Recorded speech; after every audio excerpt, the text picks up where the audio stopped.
Hi, I'm Allie Jackson Jolly. I'm here with Ivan McClellan. He is the founder of the 8-Second Project and 8-Second Rodeo. Ivan, welcome, and thanks for being here with us. Yeah, thank you so much. I appreciate it. Yeah, so you are a fascinating entrepreneur to me. You work in the industry of cowboy culture, and specifically black cowboy culture, which for many may feel oxymoronic, at least those of us that are not very familiar. Many think about cowboys and evoke images of lassos and white men riding horses, and yet you've created an entire business based on black cowboy culture. So first, just tell us, what is black cowboy culture? You know, a lot of the imagery that you see in films, the John Waynes, the lone cowboy on the prairie, herding cattle, you know, all of that is cinematic and it's beautiful storytelling. But when I went to a black rodeo, I saw young men riding on their horses with gold chains and Jordans on. And I saw women clutching their reins with acrylic nails and riding with their braids blowing behind them. And, you know, the music was hip hop and the food was smoked turkey legs and barbecue and chicken. And it was just this blending, this perfect blending of hip hop culture, black church, and Western culture in a way that I never imagined was possible. And I got obsessed with it. As a photographer, it was just like a joy to shoot. And it was so nice to meet these folks and hear their stories. And I soon realized that a lot of people didn't know that this was a part of black culture, and they didn't know this was a part of the West. So I put those stories out there and people were really receptive to them. So tell us a bit about your business.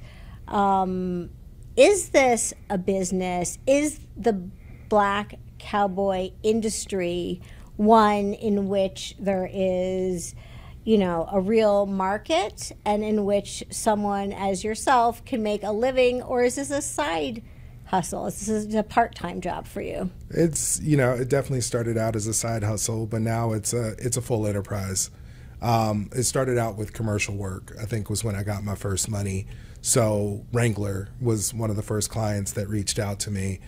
Large heritage brand, they've been around forever, but their storytelling was largely around that white image of the cowboy. And around 2020, they came and were like, we need to diversify, we need to expand and tell a newer, more modern, more inclusive story. So I started working with them and working with real cowboys on real ranches to tell the story and to put it on top of Wranglers platforms.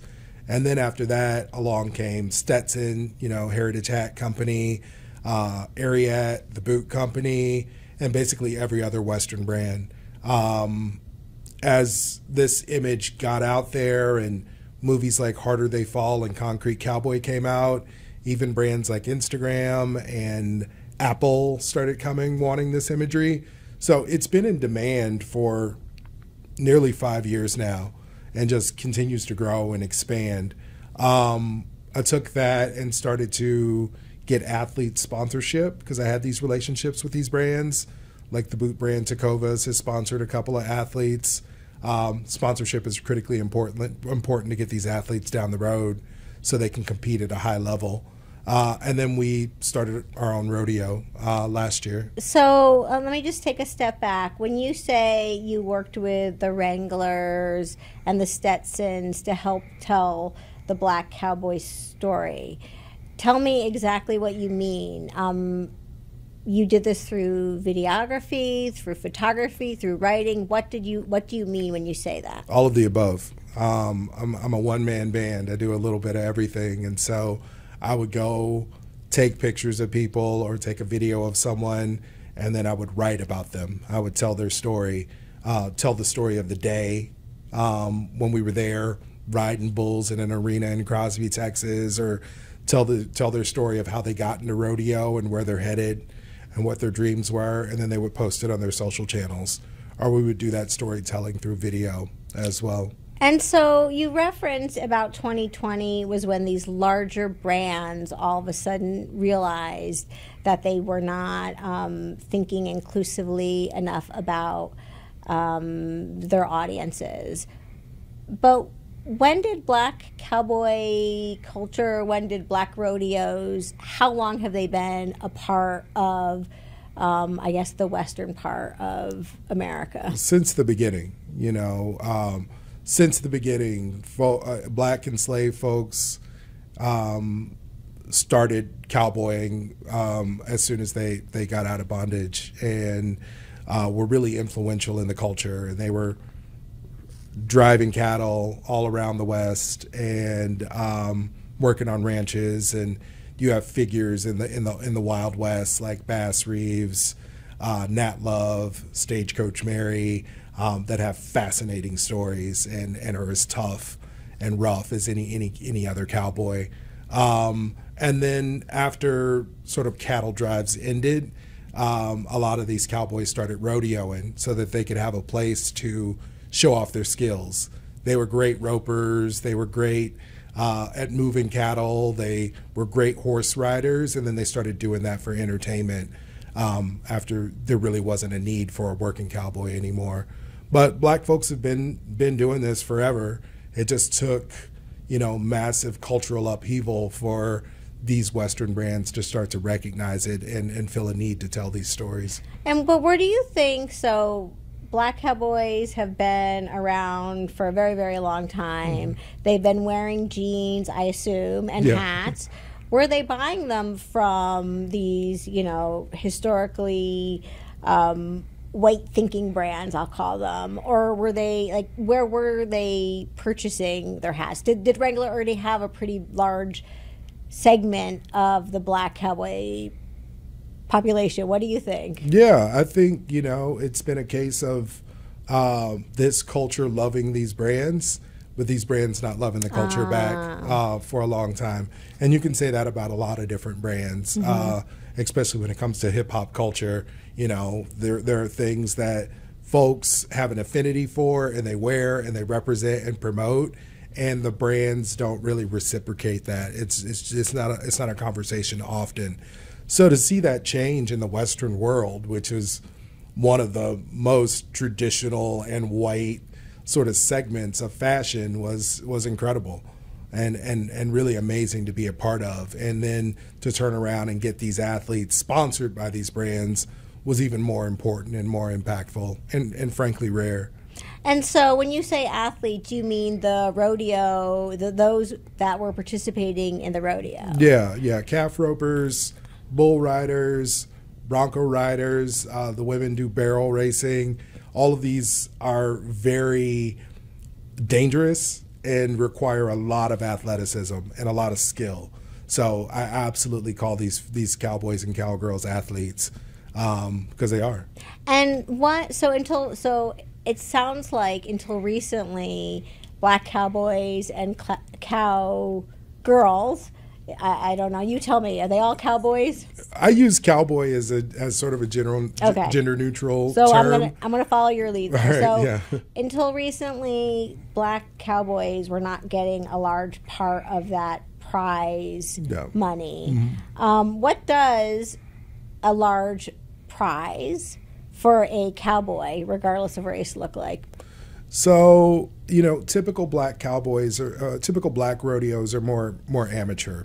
So you'll have a prize pool across 10 events of $5,000 to $15,000. You win a share of that money for your event, and then they pay out, 3 to 6 places with that money.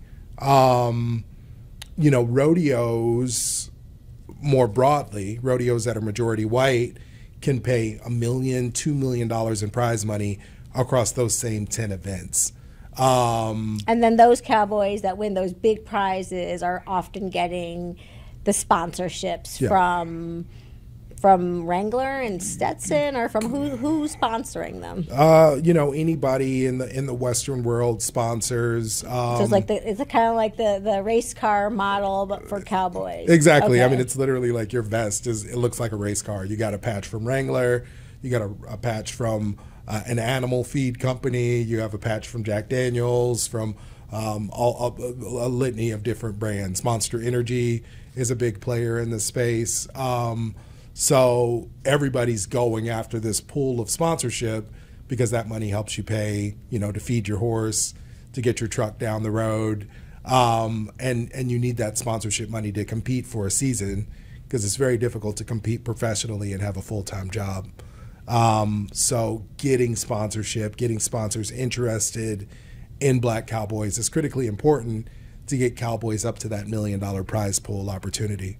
Okay, so you started working, I guess I'll call it like in partnerships, so trying to match up some of the Black talented Cowboys with sponsors, and that led you to decide, okay, I'll maybe launch my own rodeo. Is that how that happened? Basically, yeah. I had an audience on Instagram of people that were interested in the culture. I had a relationship with a lot of the Cowboys, a lot of the athletes, and then I had this connection to sponsors, to brands.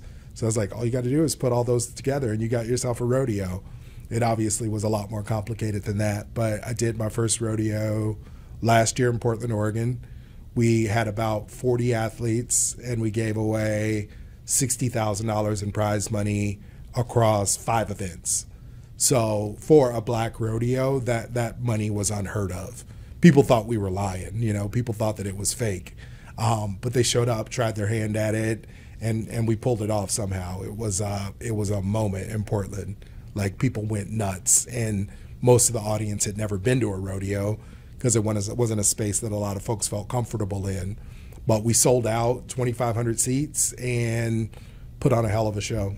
Yeah, so I was going to ask you that. I'm glad you answered, because, being here in the New York, New Jersey area, I was curious, who goes to a rodeo?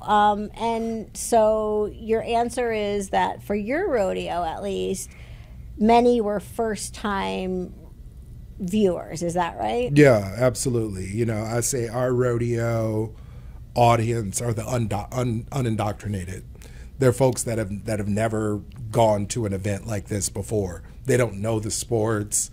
They felt uncomfortable going to places, and we've created a safe, inclusive environment that you can come and experience cowboy culture for the first time. A lot of other rodeos, you might feel uncomfortable.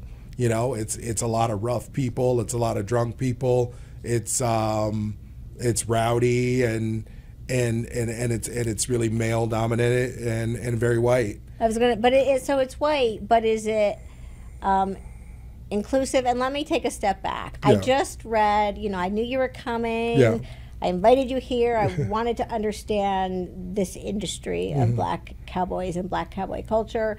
And of course, Cowboy Carter, Beyonce's album, started to make some of us even more aware. You're right. You mentioned The Harder They Fall and some others that came before that. But it's really been hitting pop culture more recently. Beyonce said it took her 5 years to get her album produced because she found it very hard to work in the country music genre. That's Beyonce. That's Queen Bee. That is like, who's got more power and might and, frankly, wealth in the Black community than Queen Bee. And yet she found it hard to navigate. Tell me about rodeos, not Black rodeos, but rodeos. How, are they generally getting more inclusive? Are Black Cowboys, Black and Brown Cowboys, welcomed to compete? Tell me a little bit about what that feels like. Yeah, it's you're welcome. Anybody can go. I go to lots of mainstream rodeos, and I've never had any problem. I would say the biggest problem is that I stand out. Yeah. People notice me when I'm there, and will come up and talk to me and be like, hey, I'm glad you're here. But people are friendly and welcoming, and it's an open space. I'll say that. You don't see a lot of Black folks at the mainstream professional rodeos. Number one, because they don't see other folks that look like them, and so they might feel a little bit uncomfortable there. From the athlete perspective, anybody can compete at rodeos at any level. but you've got to have $100,000 in your pocket to compete professionally for a year. And a lot of black folks don't have access to that capital. That money either comes from, a rich ranching family, or that money comes from sponsorship. So you have athletes, black athletes, that do very well professionally. You have Shad Mayfield, Corey Solomon, John Douch. A lot of these guys do very well at the highest level of rodeo. But after those three, there's not a ton of other black folks that you see competing at the highest level of the sport and going for the championship money. So that's what we aim to influence and what we aim to change. So it's really a matter of structural bias, inequity caused by needing these sponsorships. Mm-hmm. And once these athletes, to use your term, these black cowboys, are able to unlock those sponsorship dollars, the larger rodeos are welcoming, the audiences are welcoming, but it's a matter of unlocking that sponsorship money. To my understanding, that's exactly it. I can't speak for the Cowboys that are competing professionally, but the folks that I've talked to and what I've learned over the 10 years of doing that, that's the critical point, is like, can I have capital to compete? It's not talent. And it's not, acceptance. It's money. Yeah. It's money. That's the biggest barrier here. Yeah. Okay. Well, then we're almost out of time, but wanted to ask one more question, and that is, I referenced Beyonce, her new album, and it is shining an even brighter light on this black cowboy culture. What is that doing? Is that like sort of disrupting in a good way? Is it frustrating because this culture has been around and she didn't discover it's been here? Like, tell me, like, from your view, what that's been like. I think it's incredible. I'm really so glad that she's shining a light on this culture in this way. I love the title of the album. I think it speaks to me using cowboy as a gender neutral term. I think her taking ownership of that is beautiful, and I think it's going to open a door for a lot of other people. I was listening to the country western station in Portland the other day, and they played that song for the first time that I've heard them play it, and that was the first time that I've ever heard a black woman on that station. And we turned it up and we swelled with pride because we were just like, what we've been doing for years is now being illuminated at the highest level, and that's remarkable. There are other black country singers, Mickey Guyton, Raina Roberts, Madeline Edwards, that have been doing this for years, and I hope that this opens up a lot of other people's ears to these voices and to this level of talent that's existed for a long time in this space. Yeah. Well, now we are out of time. Thank you so much for being here with us, for making us a little bit more knowledgeable about cowboy culture and specifically black cowboy culture. Oh, and before we close out, remind me, when is your new book, 8 Seconds? What is it called? 8 Seconds Black Rodeo Culture. And when does it come out? That comes out at the end of April. It's a collection of the images that I've captured over the last 10 years, and I think it really will take you on that journey that I've been on and kind of show you a lot of these figures that I'm so proud to know. Yeah, well, thanks for being here. Can't wait to take a look at your book. Yeah, thank you.